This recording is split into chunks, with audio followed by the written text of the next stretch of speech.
Вы слухаеце Трансусветнае радыё. У эфіры праграма «Урокі гісторыі». Запрашаем у падарожжа падзей, асоб і фактаў. Вучыцеся разам з намі. Добрый дзень, сябры. Перад мікрафонам Сяржук Брышцель і кандыдат гістарычных навук Андрусь Унучак. Сёння мы пагаворым пра сімвал Беларусі лён. Прывітанне, Андрусь. Прывітанне, Сяржук. Прывітанне, шаноўныя слухачы. З якімі прыроднымі сімваламі асацыюецца Беларусь?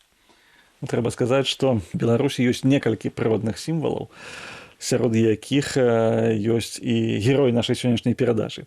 Але я бы сказаў, што адзін з такіх найважнейшых сімвалаў у Беларусі это зубр. Безумоўна, калі мы кажам пра жывёльны свет, вось гэта такі магутны беларускі зубр. Таксама Беларусь асацыюецца з буслом, ці з бусламі, якія гняздзяцца фактычна толькі вось у Беларусі, найбольш іх гняздоўяў. Ну і, канешне, трэба сказаць пра лён, як вось расліну, калі мы кажам жывёлы, птушкі і расліны, то, безумоўна, лён. Адзін з такіх сімвалаў Беларусі, дзякуючы якому наша краіна называецца сінявокая. Раскажыце пра гэту культуру, як і калі яна з'явілася на тэрыторыі нашай краіны. Трэба сказаць, што эта культура вельмі старажытная. Старажытная настолькі, што археолагі кажуць, што іх знаходзяць нават вось у егіпецкіх пірамідах. Вось гэта льняную вопратку, яна паступова распаўсюдзілася з Азіі ў Еўропу. Я вот глядзеў працы некаторых навукоўцаў, кажуць, што у Беларусі яна ледзьве там не сярэднявечча, там 11-12 стагоддзе. Але найбольш дакладныя звесткі гэта 16 стагоддзе, 500 год таму, калі лён даўгунец, ён пачаў вырошчвацца ў нашай краіне як такая культура, з якой рабілася вопратка. Ну і трэба сказаць, што лён яшчэ біблійная расліна. Калі мы пачытаем нават пяцікніжжа Майсея, мы бачым, што вось гэта ільняную вопратку, якую апраналі святары, якія рабілі вось ахвярапрынашэнні.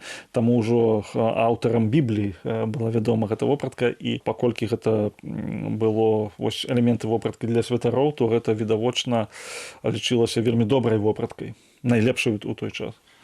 Якія рэгіёны сінявокай найбольш спрыяльныя для вырошчвання лёну? Калі мы кажам пра сучасную Беларусь, то трэба сказаць, што гэта Віцебшчына, паўночная Магілёўшчына і паўночная Міншчына.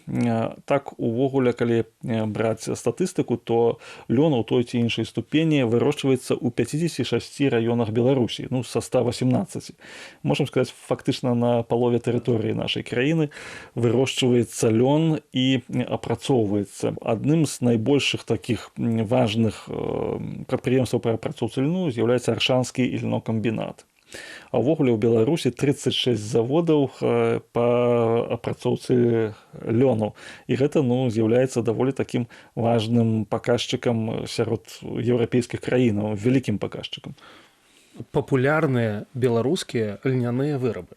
Лён, ён прызначаны не толькі для вопраткі. Хоць вопратка якасная, вось это беларуская сурвэтка льняная, беларускія кашулі льняныя. Апроч вопраткі ёсць яшчэ насенне вось гэтага льна даўгунца, і тут, канешне, іх нават у ежу ўжываюць. Другі момант, таксама мы павінны сказаць, што лён гэта добры антысептык.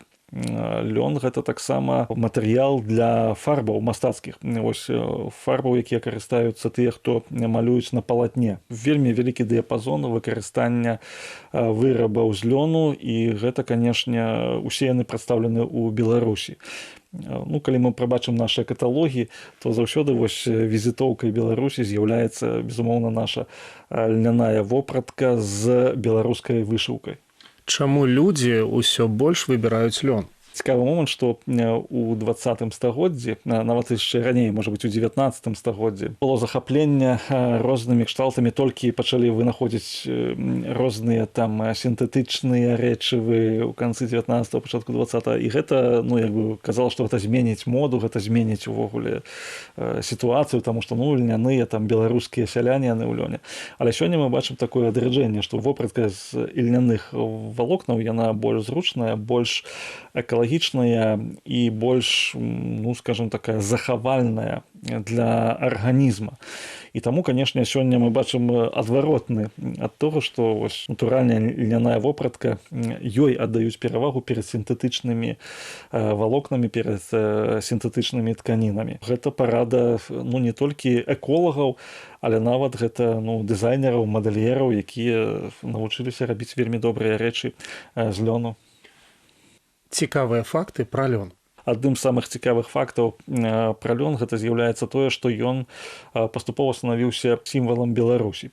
На сённяшні момант мы кажам, што наша краіна, яна займае 3е месца па валавым, я не кажу пра прапарцыйным на душу насельніцтва, вырошчванні ільнопрадукцыі пасля Кітаю і Францыі. Мы нават Расію апераджаем, мы апераджаем Казахстан, які, ну, вялізныя вось па гэтай плошчы.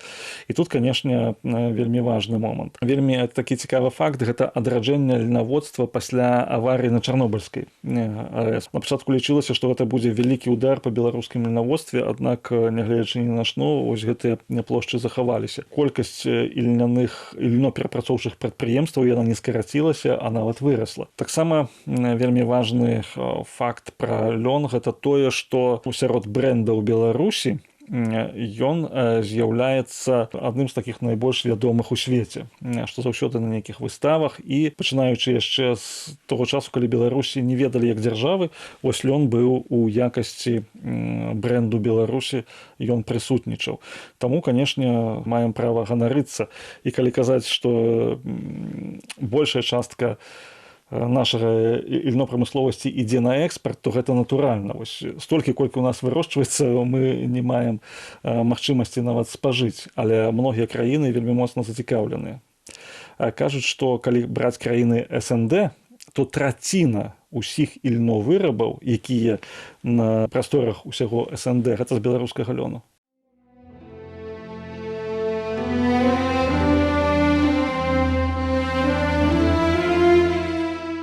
У Егіпце тканіны з льну лічыліся элітнымі.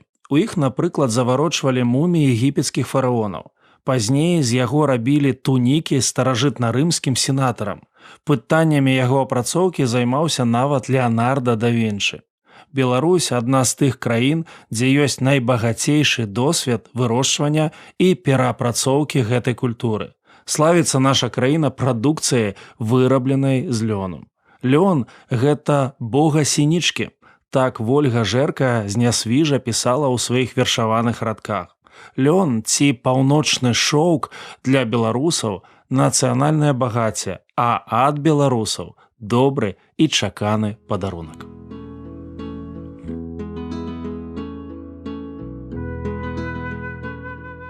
Дзякую, што далучыліся да нашага праекту. Калі ў вас ёсць пытанні, пішыце, каля ласка, на адрас Трансусветнае радыё, урокі гісторыі. Паштовая скрынка 45, індекс 22 40 20, горад Брэст 20, Беларусь. Пакідаю для сувязі электронную пошту rmtwr.by@gmail.com. Шукайце нас на сайце twr.fm. До новых сустрэч!